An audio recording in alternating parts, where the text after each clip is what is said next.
Innal hamdalillah nahmaduhu wa nasta'inuhu wa nastaghfiruh wa na'udzu billahi min sururi anfusina wa sayyiati a'malina. Man yahdihillahu fala mudilla lahu wa man yudlil fala hadiya lahu. Asyhadu an la ilaha illallah wahdahu rabbi la syarika lahu wa asyhadu anna Muhammadan abduhu wa rasuluhu alladzi la nabiyya ba'dah.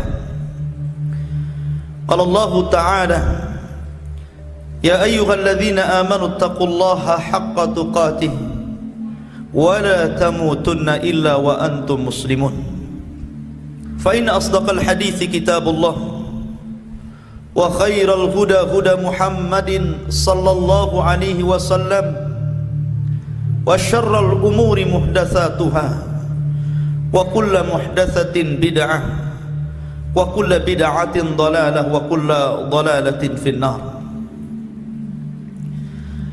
Jamaah sekalian yang dirahmati Allah Subhanahu wa taala, alhamdulillah, segala puja dan puji hanya milik Allah Subhanahu wa taala yang telah mengumpulkan pada siang hari ini di Masjid Jabal Uhud untuk melaksanakan salat Jumat berjamaah. Salawat ring salam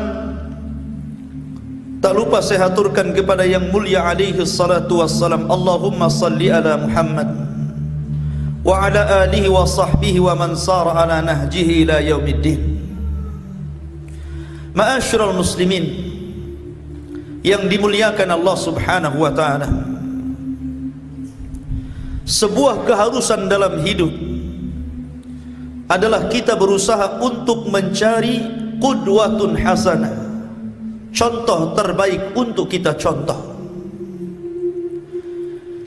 Dan tidak ada contoh terbaik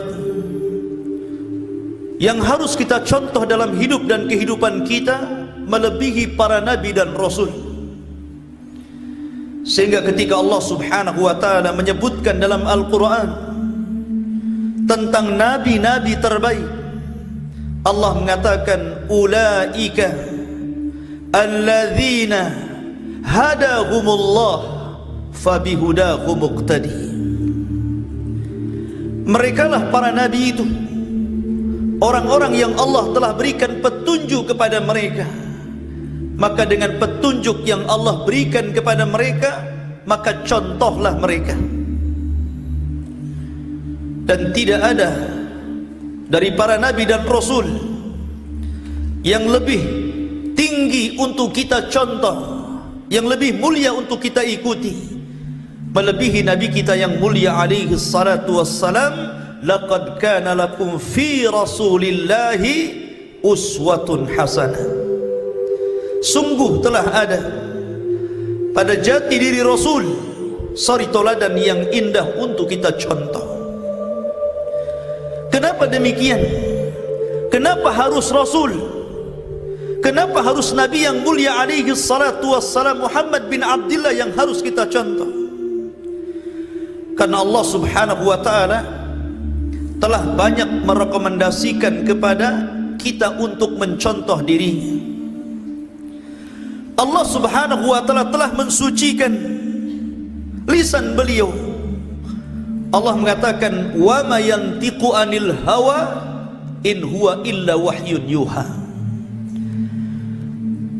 Muhammad tidak pernah mengucapkan dengan hawa nafsunya, tapi dia mengucapkan dengan wahyu yang diwahyukan kepadanya. Allah telah mensucikan hatinya.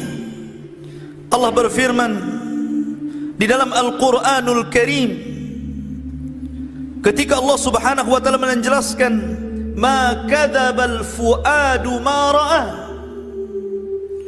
sesungguhnya hati Muhammad tidak mungkin mendustakan apa yang dilihatnya. Allah Subhanahu wa taala telah mensucikan akal dan pikirannya Sehingga Allah mengatakan, ma dhalla sahibukum wa ma gawa. Sesungguhnya saudaramu, maksudnya Rasul sallallahu alaihi wasallam, tidak tersesat dan juga tidak menyimpang. Dan Allah subhanahu wa ta'ala telah mensucikan pandangannya. Allah mengatakan, ma zaghal basaru wa ma tagha.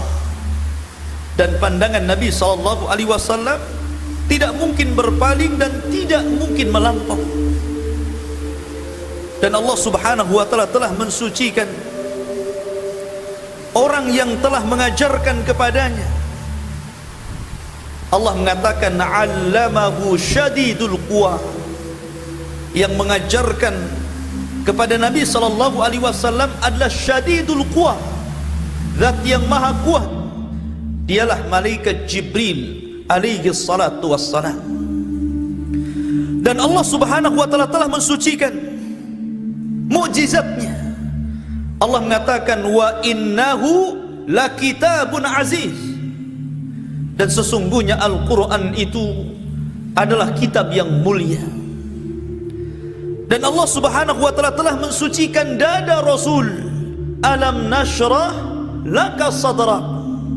Bukankah kami telah meluaskan dadamu wahai Muhammad? Dan Allah subhanahu wa ta'ala mensucikan istri-istrinya. Ya nisa'an nabi, lastunna ka ahadin minan nisa. Wahai istri-istri Nabi, kalian berbeda dengan wanita-wanita yang lainnya. Dan Allah subhanahu wa ta'ala juga telah mensucikan umatnya. Dan Allah mengatakan, kuntum khaira ummatin ukhrijat linnas. Kalianlah sebaik-baik umat yang Allah keluarkan kepada manusia. Ta'muruna bil ma'ruf wa tanhauna 'anil munkar. Yang menyeru kepada manusia kepada kebaikan dan mencegah dari kemungkaran. Dan Allah subhanahu wa ta'ala telah memuji kepada seluruh pribadi Nabi sallallahu alaihi wasallam, wa innaka la'ala khuluqin azim. Sesungguhnya engkau wahai Muhammad adalah nabi yang memiliki akhlak yang tinggi. Kalau kita sudah tahu bahwa Allah subhanahu wa ta'ala telah mensucikan lisannya, telah mensucikan pikirannya, telah mensucikan dadanya, telah mensucikan pandangannya, telah mensucikan mukjizatnya, telah mensucikan akhlak-akhlaknya, maka tidak ada yang lebih layak untuk kita ikuti daripada Rasul sallallahu alaihi wasallam. Ma'asyiral muslimin, jamaah Jumat yang dimuliakan Allah subhanahu wa ta'ala, seorang pemberi contoh tentu orang yang utama dalam segala hal. Dan Nabi sallallahu alaihi wasallam adalah orang yang paling utama dari seluruh manusia, baik dalam keimanannya, baik dalam ibadahnya, baik dalam akhlaknya, baik dalam ilmunya, baik dalam aturan-aturannya, baik dalam bermasyarakatnya, baik dalam kesehatannya, dan baik di dalam jihad dan kesabarannya. Dia adalah orang yang awal dibandingkan yang lainnya. Lihatlah, kalau kita bicara tentang keimanan, maka Nabi sallallahu alaihi wasallam awal fil iman, adalah orang yang pertama kali yang mencontohkan tentang kekuatan iman. Ketika orang-orang kafir Quraisy berusaha menghalang-halangi dakwah Nabi sallallahu alaihi wasallam dengan berbagai macam cara, mulai dengan tahdid wal wa'id, mengancam Rasul sallallahu alaihi wasallam, mendatangi Abu Talib dan mengatakan, ya Abu Talib, inna ibna akhi qad sabba alihatina wa saffaha ahlamana wa farraqa jama'atana. Wahai Abu Talib, anak saudaramu si Muhammad itu telah mencaci maki Tuhan kami, telah mencaci maki nenek moyang kami, bahkan telah memporak-porandakan barisan kami. Kalau kau tidak halang dia, kami yang halang dia. Berusaha untuk mengancam Rasul. Bahkan ketika mereka tidak sanggup memberikan tahdid wal wa'id, tekanan dan ancaman, mulailah mereka lembut kepada Nabi sallallahu alaihi wasallam. Diutusnya Abul Walid kepada Nabi sallallahu alaihi wasallam dan mengatakan, "Ya Muhammad, in kunta turidu malan jama'na amwaluna." Kalau engkau ingin harta, kami sediakan harta kami. Kami akan berikan harta kami kepada anda. Wa in kunta turidu malikan malaknaka iyyak. Kalau engkau ingin menjadi raja, kami siap angkat engkau jadi raja kami. Wa in kunta turidu imra'atan jawaznak bi ajmali fatati Quraisy.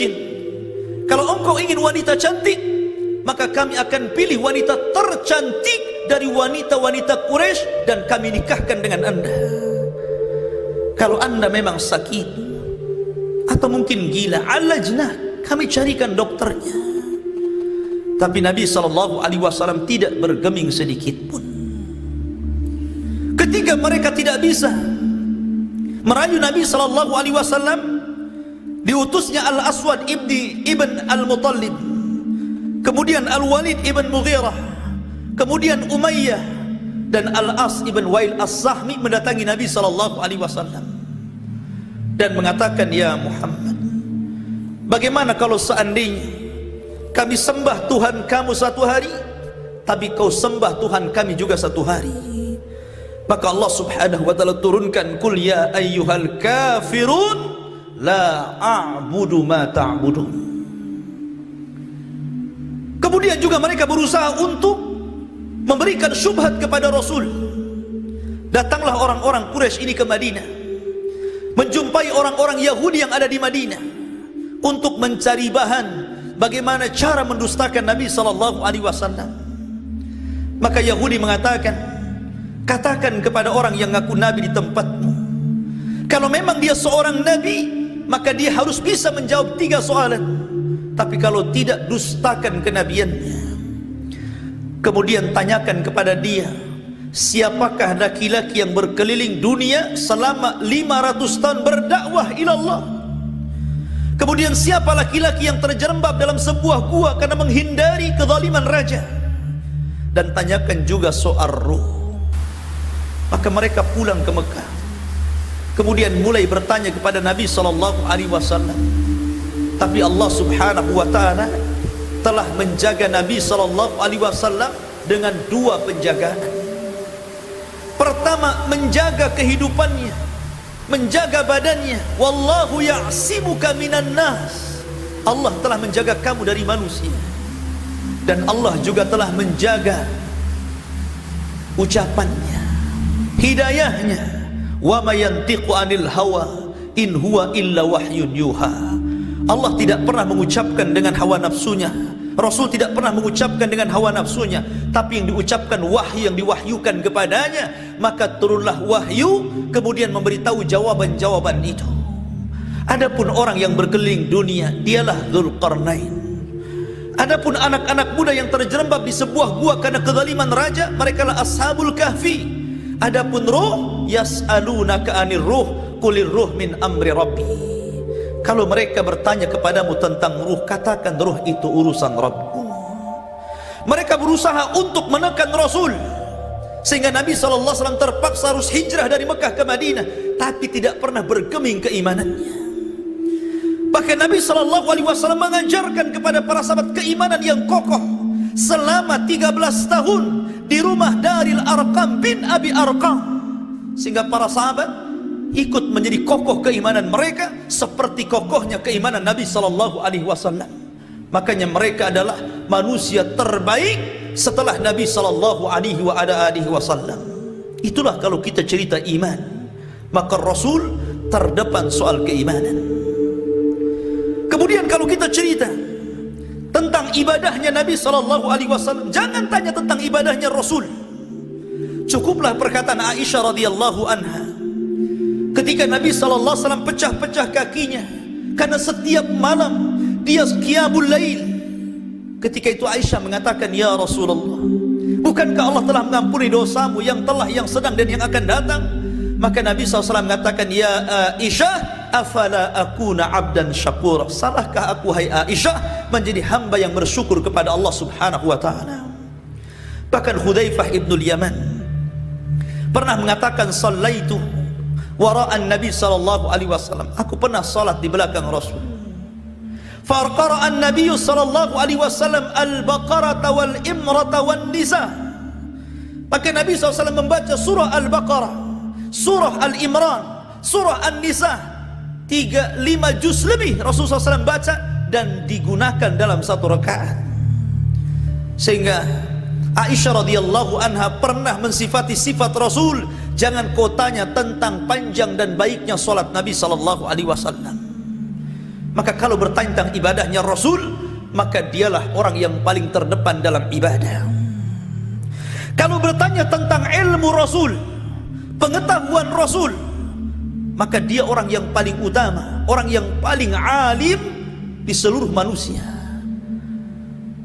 Suatu ketika, salah satu rahtin, ada 3 orang yang datang kepada rumah istri-istri Rasul bertanya tentang ibadah Nabi sallallahu alaihi wasallam.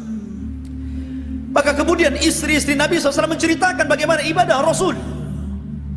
Tapi kemudian para sahabat mengatakan, faka'annahum taqalun, mereka menganggap sedikit ibadah Rasul. Kemudian yang satu bersumpah, saya akan senantiasa puasa dan tidak akan pernah berbuka. Yang satunya mengatakan, saya tidak akan tidur dan saya gunakan untuk qiyamul lail. Yang satunya mengatakan, saya tidak akan menikah dengan wanita dan saya akan lakukan ibadah sepanjang hayatku. Maka Rasul mendengar perkataan ini datang dan mengatakan, apakah kalian yang mengatakan demikian dan demikian? Maka mereka mengatakan, na'am ya Rasulullah. Kata Nabi SAW, ana akhwafukum billah wa a'lamukum lahu, sayalah orang yang paling takut kepada Allah dibandingkan kalian, dan yang paling tahu daripada kalian, bahkan yang paling khasyah, yang paling khusyuk, yang paling takut kepada Allah. Tapi saya juga puasa dan saya terkadang berbuka, saya sholat malam, terkadang saya tidur, dan saya menikahi wanita-wanita.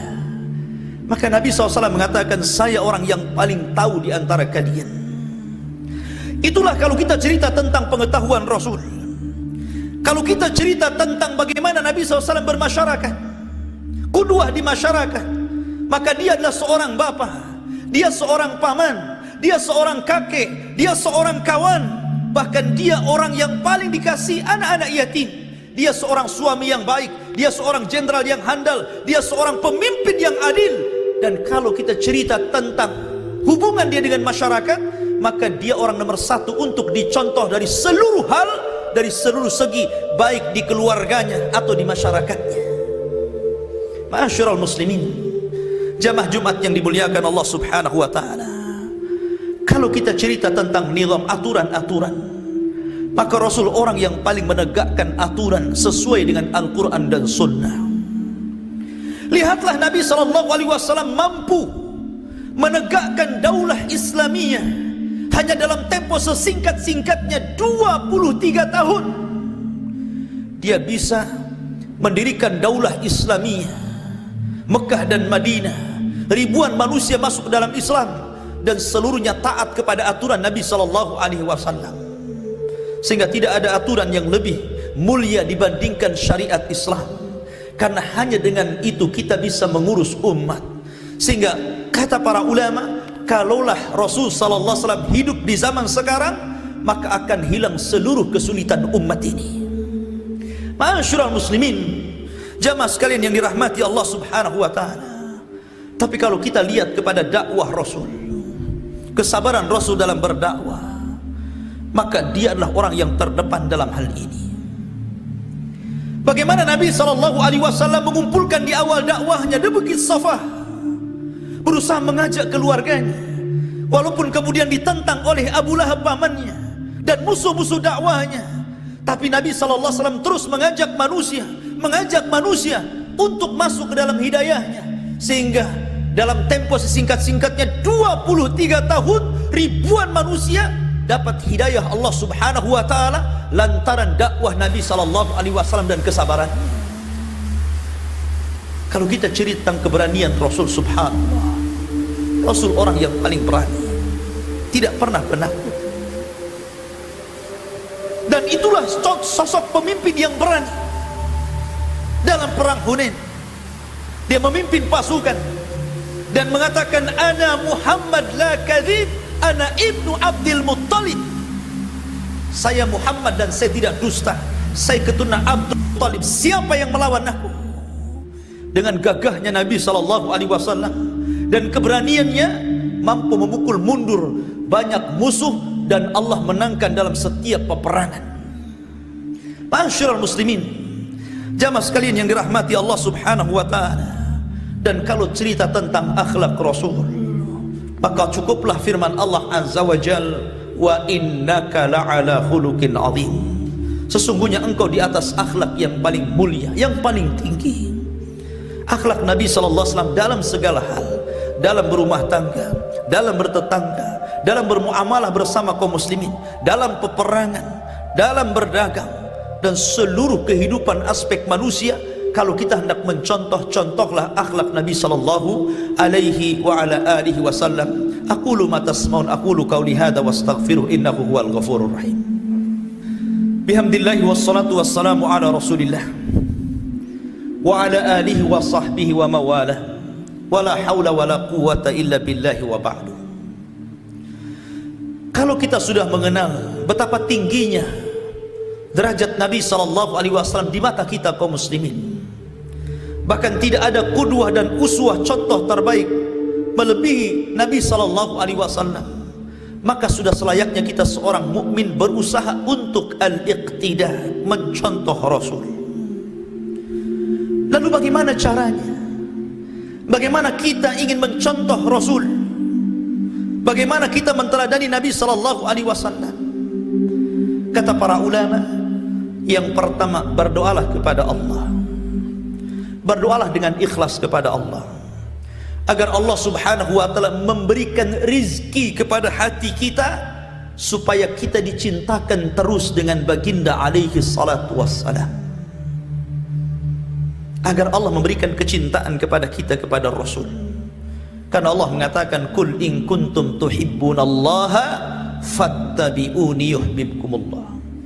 Kalau kalian merasa cinta kepada Allah, ikuti aku, maka Allah akan cinta kepada kalian. Bukan hanya itu, wa yaghfir lakum dzunubakum, Allah akan tambah dengan memberikan ampunan atas dosa-dosa kalian. Yang kedua, berusaha untuk mempelajari hadis-hadis yang sahih. Bagaimana akhlak Nabi sallallahu alaihi wasallam? Bagaimana cara bicara Rasul? Bagaimana cara berjalan Rasul? Bagaimana cara bermuamalah Rasul? Bagaimana cara memegang amanah Rasul? Dan begitu seterusnya. Karena hanya dengan itu kita bisa mencontoh Rasul. Yang ketiga, pelajari juga hadis-hadis yang sahih tentang cara ibadah Nabi sallallahu alaihi wasallam, supaya wudu kita sama dengan wudu Rasul, supaya solat kita sama dengan solat Rasul, sebagaimana sabdanya, sallu kama ra'aitumuni usolli, solatlah kalian sebagaimana kalian melihat aku solat. Kita pelajari hadis-hadis tentang haji, supaya kita berhaji sebagaimana haji Rasul, sebagaimana sabdanya, khudu anni manasikakum, ambillah manasik haji kalian dari aku.